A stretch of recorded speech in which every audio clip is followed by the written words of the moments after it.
思考快与慢是由丹尼尔·卡尼曼 Daniel Kahneman 所著的心理学经典著作，他是一位以决策心理学和行为经济学为主要研究领域而闻名的诺贝尔奖得主。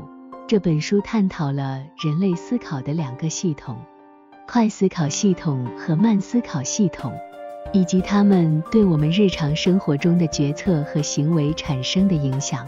以下是思考快与慢中的重点。快思考系统 System 1。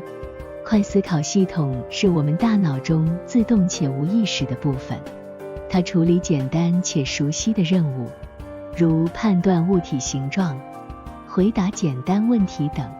这个系统运作迅速，但容易受到情感、认知偏见和直觉的影响，因此容易出现错误。慢思考系统 System 2。慢思考系统是我们用来处理复杂问题、进行深度思考的系统，它是有意识的，需要付出更多的认知努力，但在进行推理、解决复杂问题时更为准确。启发式和偏见。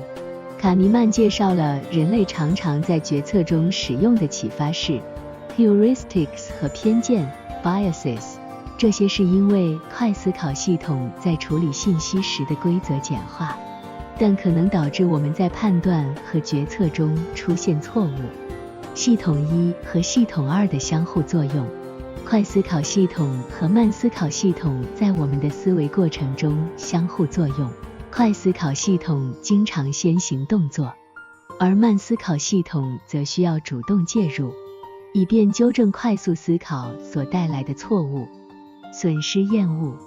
人们对损失的感受往往比同等数额的收益强烈，这种心理现象被称为损失厌恶。这导致在决策中过分避免风险，可能会影响个人在投资和决策中的表现。影响思考快与慢中还涉及影响这一概念。影响是指我们对一些特定信息的敏感程度，以及这些信息在我们决策和判断中的影响力。时刻终点论，这是指在回顾我们的经历时，我们更倾向于记住其中的高峰时刻和结束时刻，而忽略了整个经历的持续时间。这可能会影响我们对经历的整体评估和决策。预测的局限性。卡尼曼在书中探讨了我们对未来事件的预测的局限性。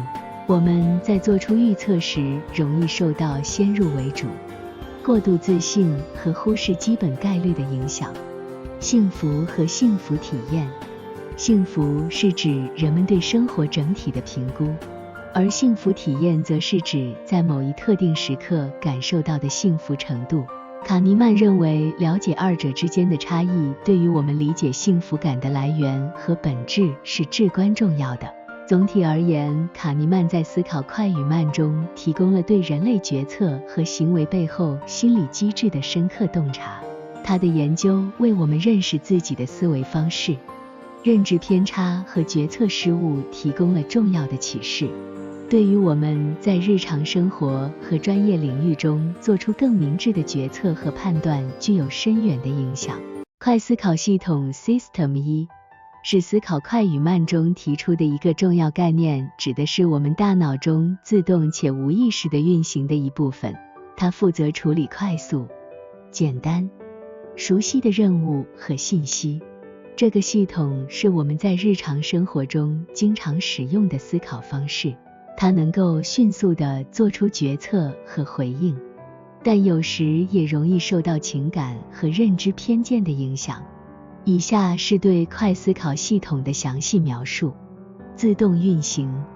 快思考系统在我们无需努力的情况下自动运行，它不需要有意识的注意力，自发地处理大量的感知输入和简单的认知任务，例如识别朋友的面孔、听懂熟悉的语言、骑自行车等都是由快思考系统完成的。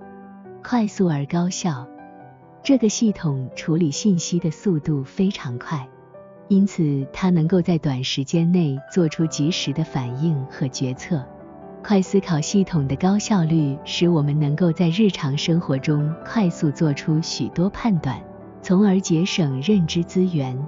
经验积累，快思考系统倚重于我们积累的经验和知识。通过反复的学习和经验，我们形成了许多模式识别和规则。这些模式和规则帮助我们在类似情境中快速做出判断。基于直觉，快思考系统常常依赖于直觉和第一印象，它不进行深入的逻辑推理，而是通过模式匹配和类比的方式处理问题。虽然这种方式在很多情况下很有效，但有时也容易导致错误的判断，可受情感和认知偏见影响。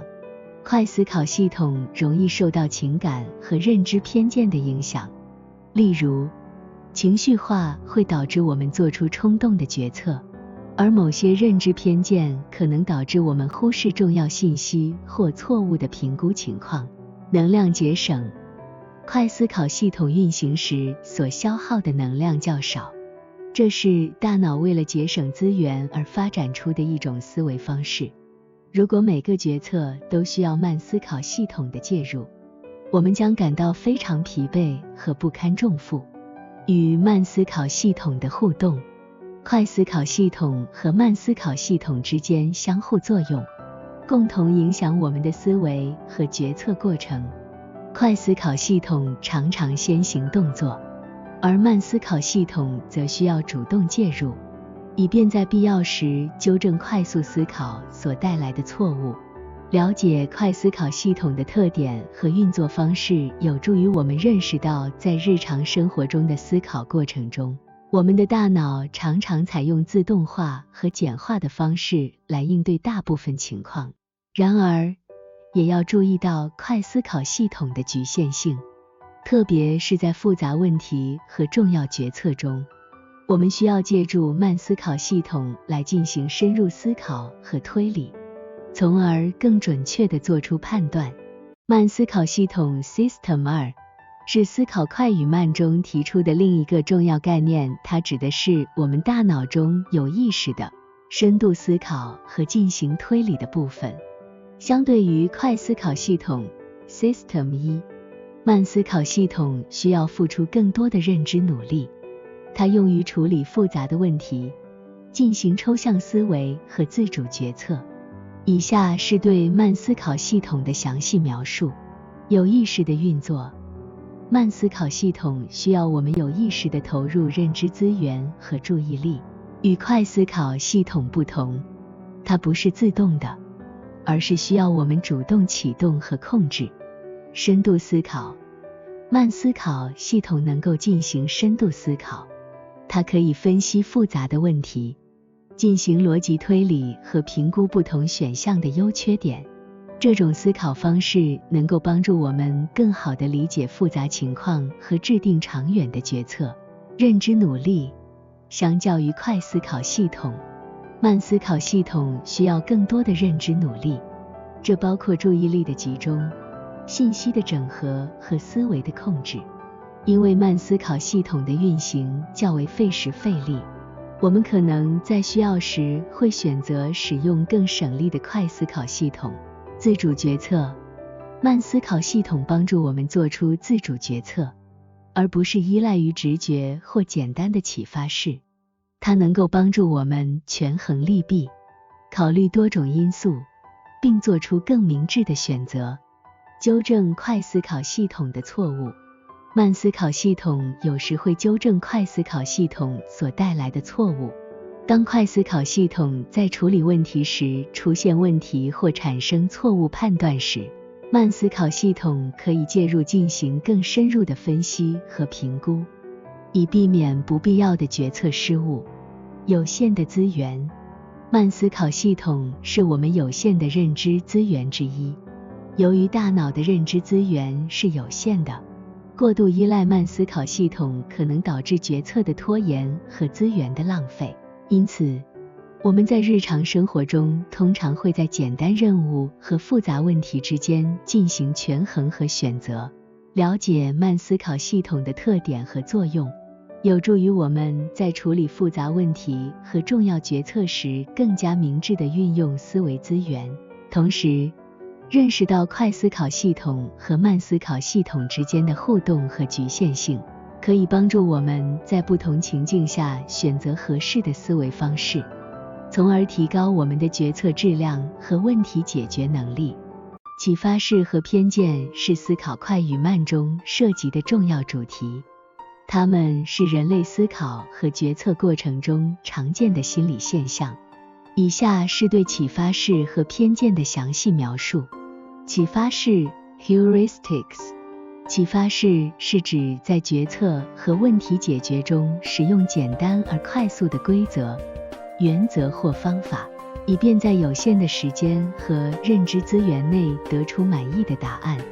启发式是我们在日常生活中经常使用的思考方式，它可以帮助我们快速做出决策，从而节省认知努力。认知节省。启发式的主要优势在于它能够在复杂情况下降低认知负担。通过使用启发式，我们可以采用一种较为简单的方法来解决问题，而无需进行深入的分析和推理。这对于处理快速决策和应对日常问题非常有用。偏见 biases， 偏见是指在决策过程中出现的系统性错误或倾向。这些偏见可能是由于快思考系统的简化和规则化导致的，它们会影响我们对信息的处理和决策的结果。可用性启发式，这是一种常见的启发式，它指的是在判断某件事情的概率或频率时，我们会依据脑海中容易回忆起的相关信息来进行评估。如果我们能够很容易地想起相关的例子或事例，我们可能会高估这种事件的发生概率。代表性启发式。代表性启发式是另一种常见的启发式，它在我们判断一个事件属于某个类别时起作用。我们常常倾向于用我们认为代表该类别的特征来判断事物是否属于这个类别，而忽视了更全面和客观的信息。稀有事件偏见。稀有事件偏见指的是我们对罕见事件的高估或高度关注。由于罕见事件往往在记忆中占据较大的空间，我们可能会过分担心这些事件的发生，而忽视了更常见但同样重要的事情。过度自信。过度自信是一种偏见，它使我们对自己的判断和决策过于自信。这种自信可能会导致我们高估自己的能力，从而在决策时忽视潜在的风险和不确定性。了解启发式和偏见对我们的思维方式和决策行为产生的影响，有助于我们意识到在日常生活中可能会出现的认知偏差。虽然启发式在处理一些问题时很有效，但它们也可能导致我们做出错误的决策。因此，在重要决策和复杂问题中，我们应该更加警惕并努力纠正这些偏见，以避免不必要的错误和失误。系统一和系统二的相互作用是思考快与慢中的一个关键概念。系统一是快思考系统，是自动的、快速的处理简单且熟悉的任务，而系统二是慢思考系统，需要有意识地投入认知努力，用于处理复杂问题和深度思考。这两个系统在我们的思维过程中相互作用，影响着我们的决策和行为。以下是系统一和系统二相互作用的详细描述。系统一的自动响应触发系统二的介入。在许多情况下，系统一首先快速地做出决策或产生反应。然而，当系统一在处理信息时出现问题或者遇到不确定性，系统二就会被激活，来进行更深入的思考和分析。例如，当我们在驾车时，系统1会自动地帮助我们完成日常驾驶动作，但当遇到复杂的交通情况时，系统2可能会介入，进行更谨慎的决策。系统2的主动干预纠正系统1的错误。系统1由于其快速而自动化的特点，容易受到情感、认知偏见和直觉的影响，从而导致错误。系统2的作用之一就是纠正系统1可能产生的错误判断。当系统2意识到系统1可能犯了错误时，它会主动介入，进行更深入的思考和推理，以提高决策的准确性。系统2的负担和压力影响系统1，系统2需要付出更多的认知努力，因此在面对大量任务和信息时，可能会感到压力和负担。这种情况下，系统2的负担可能导致系统1变得更为主导，快思考的方式更加突出，而系统2则可能选择忽略一些细节和复杂信息。训练和经验对系统1和系统2的影响。通过反复的训练和经验，我们可以改善系统1和系统2之间的相互作用。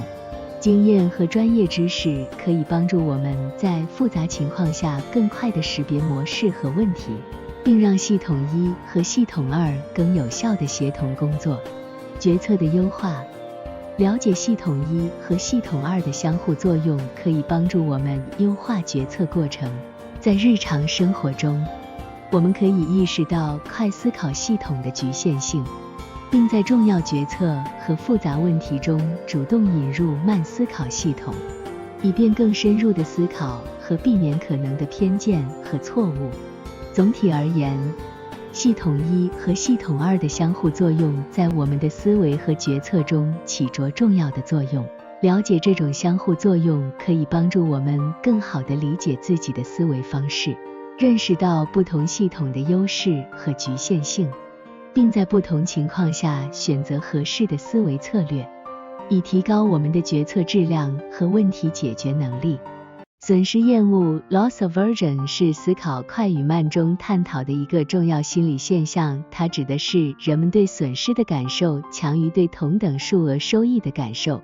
损失厌恶是决策心理学和行为经济学中的一个重要概念，在很多情况下影响着我们的决策和行为。以下是对损失厌恶的详细描述。损失感受的强烈。损失厌恶使人们对损失的感受特别敏感和强烈。当面临潜在的损失时，我们往往会感到更为焦虑和不安，因为我们担心失去某些已经拥有的东西或遭受损失。比例效应。损失厌恶还表现在对损失大小的感知上。研究发现，相比于等额的收益，人们对同等金额的损失有更大的负面情绪反应。这意味着损失厌恶会导致我们在面对潜在的损失时更加谨慎和避免风险。与风险规避相关。损失厌恶与风险规避密切相关。在决策中，我们通常会更倾向于选择不涉及潜在损失的选项，即使这样可能会错过更大的潜在收益。这导致了人们在投资和决策中更为保守的行为。与参考点有关。损失厌恶与个体的参考点有关。参考点是一个人用来衡量自己的状况和境遇的标准，它可以是目标、过去的状态或社会标准。如果与参考点相比，个体感受到损失，损失厌恶效应就会产生，影响决策。损失厌恶对我们的决策有重要影响。在许多情况下，我们会选择避免潜在的损失，即使这样可能会失去一些机会。这可能导致我们在投资、购买和日常决策中做出不理性的选择，后果评估的不对称。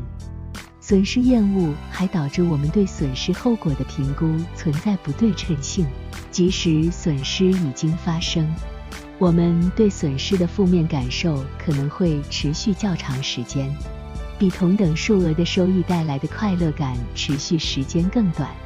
了解损失厌恶对我们的决策行为产生的影响，可以帮助我们更好地理解人类决策的心理机制。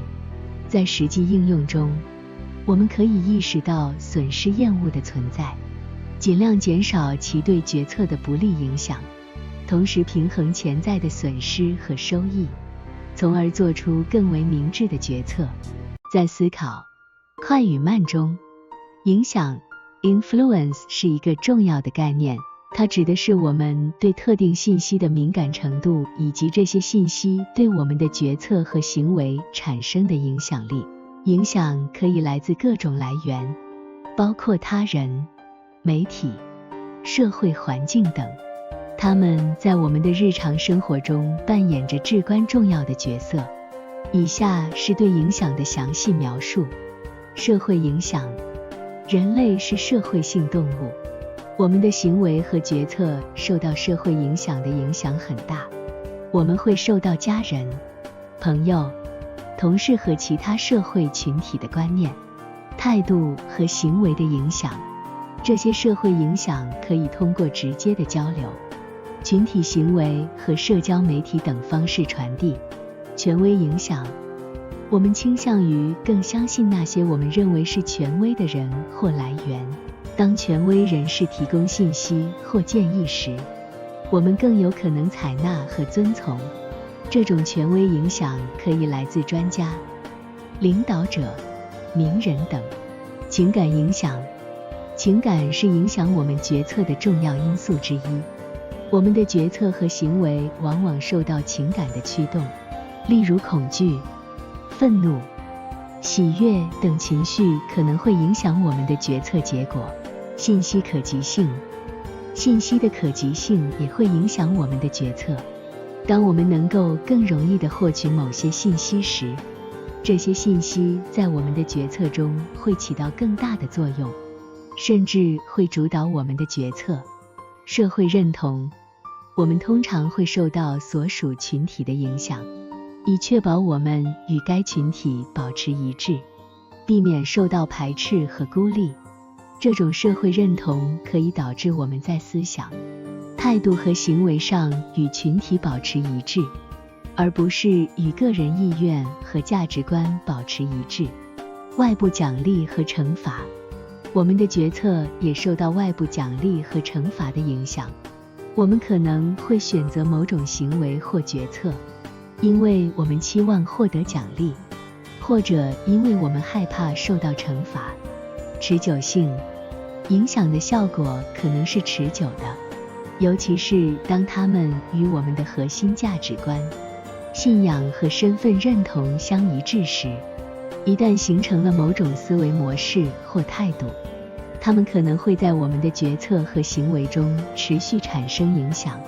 了解影响的作用对我们理解自己的决策和行为起着重要的帮助。我们可以通过意识到外部影响和内部因素对我们的决策产生的影响，更好地理解我们的决策背后的原因，并努力做出更明智的决策。同时，在面对他人的影响时，我们可以更加理性地分析和评估，确保我们的决策更符合我们自己的价值观和目标。时刻钟点论 Peak and Rule 是思考快与慢中介绍的一个心理现象，它指的是人们对于过去经历的整体评估和记忆，主要受到经历的高峰时刻和结束时刻的影响，而对整个经历的持续时间并不那么敏感。以下是对时刻钟点论的详细描述。高峰时刻。高峰时刻指的是在整个经历中，人们所感受到的最强烈、最积极或最消极的情感体验。这些高峰时刻通常是那些最令人印象深刻的、具有显著情感色彩的时刻。结束时刻。结束时刻指的是整个经历的结束阶段所产生的情感体验。如果结束时刻是积极和愉快的，那么整个经历可能被认为是更积极的。如果结束时刻是消极的，那么整个经历可能被认为是更消极的。持续时间的忽视。时刻终点论表明，人们在回顾过去经历时，往往忽略了整个经历的持续时间。相反，他们更关注那些高峰时刻和结束时刻所带来的情感体验，从而对整个经历做出评估。影响记忆和评估。由于时刻终点论的存在，人们的记忆和对过去经历的评估可能是不准确的。即使在整个经历中有一段较长时间是积极和愉快的，但如果最后发生了一些负面事件，那么整个经历可能会被认为是负面的。应用于生活。时刻终点论对于我们在日常生活中的体验和决策也有影响。例如，在旅行中，如果旅行的最后一天发生了不愉快的事件，可能会影响整个旅行的评估。同样，在医疗治疗中，如果患者在治疗的最后时刻感到疼痛或不适，那么整个治疗体验可能会被认为是不愉快的。优化体验。了解时刻终点论可以帮助我们优化自己的体验和回忆。我们可以尝试在重要经历的最后创造积极愉快的时刻，以改善整个体验的评估和记忆。此外，我们也可以更加理性地回顾过去的经历，不仅关注高峰时刻和结束时刻，而是全面考虑整个经历的持续时间和内容。总体而言，时刻终点论揭示了人们对于过去经历的评估和记忆的心理特点。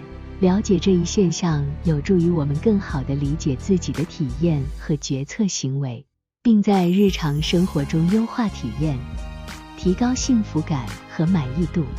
预测的局限性是思考快与慢中讨论的一个重要概念。它指的是人们在进行预测时所面临的认知偏差和错误。虽然我们经常进行预测，但由于大脑的局限性和复杂性，我们的预测往往不太准确，并且容易受到多种因素的影响。以下是对预测的局限性的详细描述。快思考系统的影响。在进行预测时，我们常常倾向于依赖快思考系统，这使得我们更容易受到直觉、情感和第一印象的影响，而忽视更深入的分析和推理。预测偏差。人们在预测未来事件时，往往存在各种偏差。例如，乐观主义偏差使我们倾向于高估积极事件的概率，而悲观主义偏差使我们倾向于高估负面事件的概率。线性思维。在预测中，我们往往倾向于线性思维，即认为未来的发展将延续当前的趋势。然而，许多事件和情况都是非线性的，因此线性思维容易导致预测错误，遗漏关键信息。在进行预测时，我们可能会忽视一些关键信息，而过度关注其他信息，这可能导致我们对事件的全面性和复杂性缺乏准确的把握。可用性启发式。我们的预测往往受到可用性启发式的影响。如果我们能够很容易地想起相关的例子或情况，我们可能会高估这些事件的概率，而低估那些不那么容易想起的事件的概率。确定性偏差。在预测中，我们往往更喜欢确定性而不是不确定性。这意味着我们可能会高估那些看起来确定会发生的事件，而低估那些不确定或复杂的事件。个体差异。每个人的预测能力和倾向都不同，这可能导致同样的事件被不同的人做出不同的预测。了解预测的局限性有助于我们更加谨慎和理性地进行预测和决策。我们可以尝试避免常见的预测偏差，并努力获取更全面和客观的信息，以提高预测的准确性。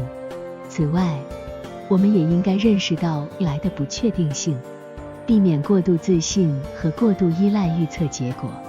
幸福和幸福体验是思考快与慢中涉及的一个重要主题，它们是人类生活中至关重要的心理和情感状态。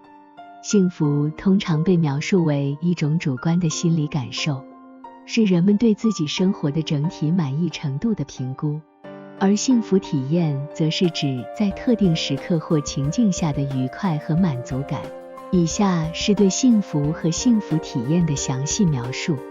幸福感，幸福是人们对自己生活满意程度的整体评估，它不仅包括物质层面的满足，还包括精神、情感、社交和心理层面的满足。幸福感是主观的，每个人对幸福的感受和追求方式都可能不同。影响幸福感的因素，幸福感受受到多种因素的影响，包括个人的性格、价值观、社会支持、健康状况、经济状况等。社会心理学和行为经济学的研究发现，金钱对幸福感的影响是有限的。一旦基本生活需求得到满足，金钱对幸福感的提升作用相对较小。幸福体验，幸福体验是指在特定时刻或情境下感受到的愉悦、满足和快乐。这些体验可以是来自于一段愉快的旅行，与家人和朋友的美好时光、成功的成就等。幸福体验可以是短暂的，但它们对于我们的情感和心理健康具有积极的影响。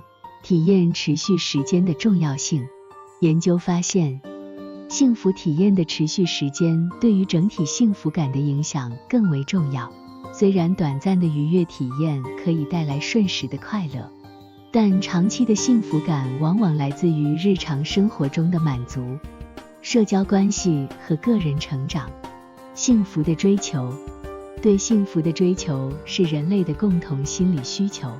不同的文化和个人可能对幸福有不同的定义和追求方式，但无论如何，幸福都是人们在生活中追求的重要目标。幸福的重要性，幸福不仅是个人生活的重要组成部分，还对社会和经济有积极的影响。幸福的人更倾向于对社会做出积极贡献，更健康，更有创造力，并且更有可能在工作和学习中取得成功。了解幸福和幸福体验的重要性，有助于我们更加关注个人和他人的幸福感受。在日常生活中，我们可以积极追求愉悦和满足感，重视与家人和朋友的交流，培养积极的情感体验，并关注长期幸福感的积累。同时，我们也可以关注社会的幸福指数，探索如何提高整体社会的幸福水平，促进全社会的福祉和幸福。